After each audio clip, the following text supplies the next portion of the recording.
ಶ್ರೀ ಗಣಪತಿ ಶಾರದಾ ಗುರುಭ್ಯೋ ನಮಃ. ದಿಗಂಬರಂ ಭಸ್ಮ ಸುಗಂಧಲೇಪಿತಂ ಬೋಧಾತ್ಮಕಂ ಮುಕ್ತಿವರಂ ಪ್ರಸನ್ನಂ ನಿರ್ಮಾನಸಂ ಶ್ಯಾಮತನಂ ಭಜೇಹಂ ದತ್ತಾತ್ರೇಯಂ ಧ್ಯಾನ ಸಮಾಧಿಯುಕ್ತಂ.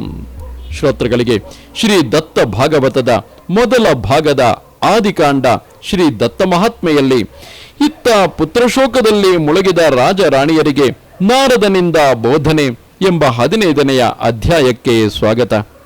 ಹಿಂದಿನ ಅಧ್ಯಾಯದಲ್ಲಿ ಹೇಳಿದಂತೆ ಅತ್ತ ಆ ಆಯುರಾಜನ ಪುತ್ರನಾದ ನಹುಷನು ವಸಿಷ್ಠರ ಆಶ್ರಮದಲ್ಲಿ ಬೆಳೆಯುತ್ತಿರುವಾಗಲೇ ಇತ್ತ ಆ ದಿನ ಅರಮನೆಯಲ್ಲಿ ಎಲ್ಲರೂ ಮಾಯೆಯ ಸಹಾಯದಿಂದ ನಿದ್ರೆ ಆವರಿಸುವಂತೆ ಮಾಡಿ ಮಗುವನ್ನು ಅಪಹರಿಸಿಕೊಂಡು ಹೋದ ಆ ಮಹಾಮಾಯೆಯು ಅಲ್ಲಿಂದ ಪಲಾಯನಗೊಂಡ ನಂತರ ಅರಮನೆಯಲ್ಲಿ ಎಲ್ಲರಿಗೂ ಎಚ್ಚರವಾಗುತ್ತದೆ. ಬೆಳಗಿನ ಜಾವ ದಡಬಡಿಸಿ ಎದ್ದ ಇಂದುಮತಿ ರಾಣಿಯು ಒಮ್ಮೆಲೆ ದೊಡ್ಡ ಸ್ವರದಿಂದ ಅಳಲು ಪ್ರಾರಂಭಿಸುತ್ತಾಳೆ. ಹೇ ದತ್ತ, ಭಗವಂತ, ನಿನ್ನ ವರದಿಂದ ಹುಟ್ಟಿದ ಕಂದನನ್ನು ಅದಾರು ಅಪಹರಿಸಿದರು. ಗುರುನಾಥ, ನೀನಿತ್ತ ಭಾಗ್ಯವನ್ನು ಅದೇಕೆ ಇಲ್ಲವಾಗಿಸಿದೆ? ಇದು ನಮ್ಮ ಪಾಪವೇ. ಅನಸೂಯ ತನಯನೆ, ನನ್ನ ಮಗನನ್ನು ರಕ್ಷಿಸುವವನಾಗು.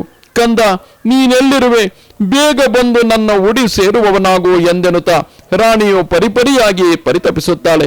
ಅತ್ತ ರಾಜನೂ ಕೂಡ ಅನ್ನ ನೀರಿಲ್ಲದೆ ಹಗಲು ರಾತ್ರಿ ಮಗನನ್ನು ಕುರಿತು, ಹೇ ಮಗುವೆ, ನೀನೇ ನನ್ನ ವಂಶೋದ್ಧಾರಕನೆಂದು ನಂಬಿದ್ದೇನೆ. ಈಗ ನೀನಿಲ್ಲದೆ ನಾನು ಹೇಗೆ ಜೀವಿಸಲಿ? ಮತ್ತೊಮ್ಮೆ ಧೈರ್ಯ ತಾಳಿದವನಾಗಿ ರಾಣಿಯನ್ನು ಸಂತೈಸುತ್ತಾ, ಇಂದುಮತಿಯೇ, ದುಃಖಿಸದಿರು. ಅತ್ರಿನಂದನನಾದ ದತ್ತಾತ್ರೇಯನು ನಮ್ಮನ್ನು ಎಂದಿಗೂ ಕೈಬಿಡಲಾರನು. ಅವನು ನಮ್ಮನ್ನು ಪರೀಕ್ಷಿಸುತ್ತಿರಬಹುದೆಂದು ಮತ್ತೊಮ್ಮೆ ಸಮಾಧಾನ ಹೇಳತೊಡಗಿದನು. ಅತ್ತ ಮತ್ತೆ ಮತ್ತೆ ಭಕ್ತವತ್ಸಲನಾದ ರಾಜನು ದತ್ತಾತ್ರೇಯನನ್ನು ನೆನೆಯುತ್ತಾ, ಹೇ ಗುರುದತ್ತ, ನಮ್ಮ ತಪ್ಪುಗಳೇನೇ ಇದ್ದರೂ ಕ್ಷಮಿಸಿ ನಮ್ಮ ಪುತ್ರನನ್ನು ಅಪಾಯದಿಂದ ಪಾರು ಮಾಡಿ ರಕ್ಷಿಸುವವನಾಗು. ಅಲ್ಲದೆ ಹೇಗಾದರೂ ಮಾಡಿ ನಮ್ಮ ಕಂದನನ್ನು ನಮಗೆ ದೊರಕುವಂತೆ ಮಾಡು ಎಂದು ದತ್ತನಲ್ಲಿ ಪರಿಪರಿಯಾಗಿ ಬೇಡಿಕೊಳ್ಳುವನು. ಆಯುರಾಜನು ಹಾಗೂ ಇಂದುಮತಿಯು ದತ್ತನಲ್ಲಿ ಪೂರ್ಣ ಭಕ್ತಿಯನ್ನು ಹೊಂದಿದ್ದರು. ಸದ್ಗುರುವಾದ ದತ್ತಾತ್ರೇಯನಲ್ಲಿ ಯಾರು ಪೂರ್ಣ ಭಕ್ತಿಯುಳ್ಳವರಾಗಿರುವರೋ ಅವರಿಗೆ ಕರುಣಾ ಘನನಾದ ದತ್ತನು ಎಂದಾದರೂ ಕೈಬಿಡಲು ಸಾಧ್ಯವೇ? ಅಂತೆಯೇ ಆಯುರಾಜನ ಹಾಗೂ ಇಂದುಮತಿಯ ದುಃಖವು ಮುಗಿಲು ಮುಟ್ಟಲು ಆ ದತ್ತನು, ಶ್ರೀ ದತ್ತನು ಎಚ್ಚರಗೊಳ್ಳುವವನಾಗಿ ನಾರದನನ್ನು ಕರೆಯುತ್ತಾನೆ. ಅತ್ತ ನಾರದನು ಬರಲು ಅವನನ್ನು ಕುರಿತು, ಹೇ ನಾರದನೇ, ಆಯುರಾಜನು ನನ್ನ ಪರಮ ಭಕ್ತನಿರುವನು. ನೀನು ಈಗಲೇ ಅವನಲ್ಲಿಗೆ ಹೋಗಿ ಅವನ ಚಿತ್ತ ಶುದ್ಧಿಯಾಗುವಂತೆ ಮಾಡಿ ಅವನಿಗೆ ಮುಮುಕ್ಷತ್ವವನ್ನು ಉಂಟು ಮಾಡೆಂದು ಹೇಳಲು ನಾರದನು ಅತ್ರಿನಂದನನ ವಾಕ್ಯವನ್ನು ಶಿರಸಾಮುಹಿಸುತ್ತಾ ಆಯುರಾಜನು ಇರುವಲ್ಲಿಗೆ ಸರಸರನೆ ಬರುವನು.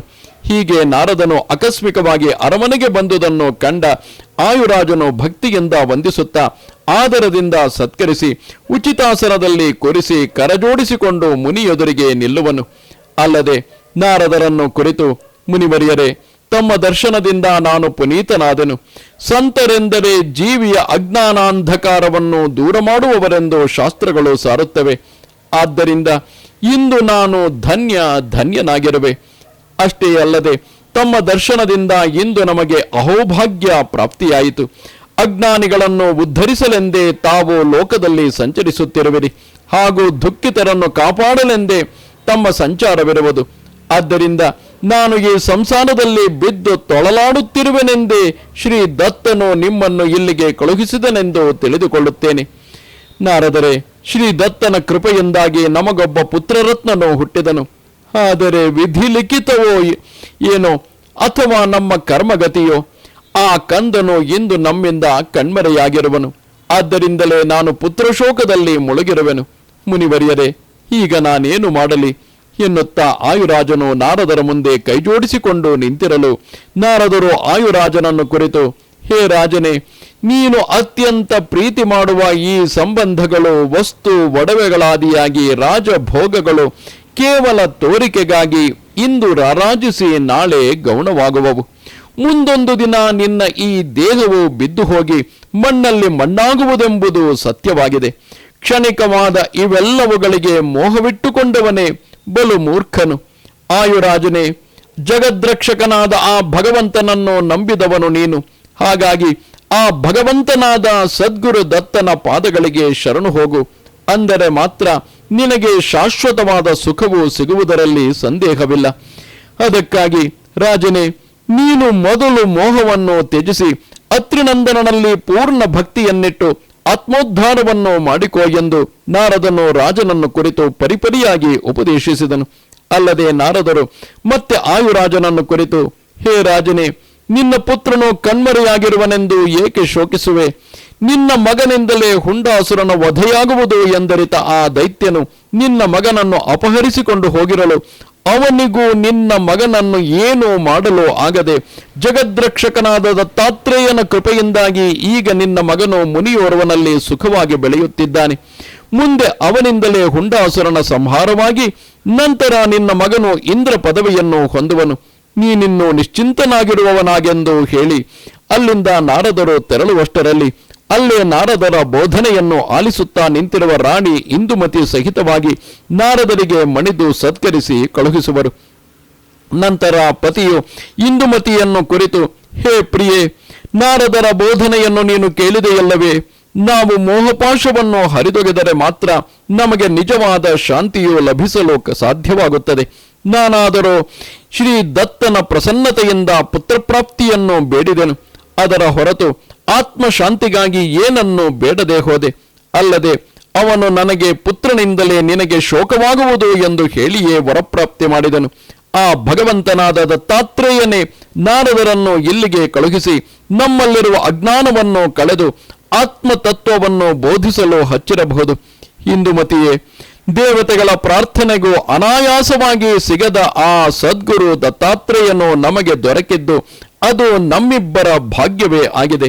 ಆದ್ದರಿಂದ ನಾವಿಬ್ಬರು ಗುರುಕೃಪೆಯನ್ನು ಸಂಪಾದಿಸಿಕೊಂಡು ಆತ್ಮೋದ್ಧಾರದಿಂದಾಗಿ ಈ ಜೀವನವನ್ನು ಸಾರ್ಥಕ ಮಾಡಿಕೊಳ್ಳೋಣ ಎನ್ನಲು ಇಂದುಮತಿಯು ಪತಿಯ ವಿಚಾರಗಳಿಗೆ ಮನಸ್ಸ ಸಮ್ಮತಿಸಿದಳು.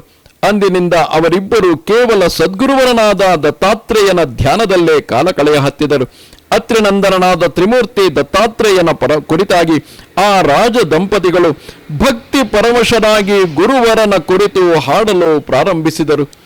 ಹೇ ಕರುಣಾಘನ ಲೋಕಪಾಲಕನೆ ಕರುಣೆಯ ತೋರಯ್ಯ, ದತ್ತನೇ ದರುಶನ ನೀಡಯ್ಯ, ಬ್ರಹ್ಮ ವಿಷ್ಣು ಮಹೇಶನು ನೀನೆ, ಅತ್ರಿಗೆ ಒಲಿದವನೇ ದತ್ತನೇ ಅನುಸೂಯಾನಂದನನೇ, ಮೂರು ಲೋಕದೊಳು ಮುಕ್ಕಣ್ಣ ನೀನೆ, ತ್ರಿಮೂರ್ತಿಯಾದವನೇ ದತ್ತನೇ ಭಕ್ತಿಗೆ ಒಲಿವವನೇ, ಹುಟ್ಟು ಸಾವುಗಳ ಮೀರಿ ನಿಂತವನೇ ಸದ್ಗುರುವಾದವನೇ ದತ್ತನೇ ಬ್ರಹ್ಮಾಂಡ ನಾಯಕನೇ, ದತ್ತನೆನ್ನಲು ಕಷ್ಟವ ಕಳೆದಿಹೆ ಭವಭಯ ಸಂಹಾರಕನೇ, ಭವಭಯಹಾರಕನೇ ದತ್ತನೇ ಮುಕ್ತಿಪ್ರದಾಯಕನೇ ಎನ್ನುವಲ್ಲಿಗೆ ಈ ಅಧ್ಯಾಯವು ಮುಕ್ತಾಯವಾಗುತ್ತದೆ.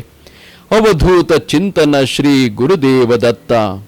ನಮಸ್ತೆ ಶಾರದೆ ದೇವಿ ಕಾಶ್ಮೀರ ಪುರವಾಸಿನಿ, ತ್ವಾಮಹಂ ಪ್ರಾರ್ಥಯೇ ನಿತ್ಯಂ, ವಿದ್ಯಾದಾನಂಚ ದೇಹಿಮೆ. ನಮಸ್ಕಾರ.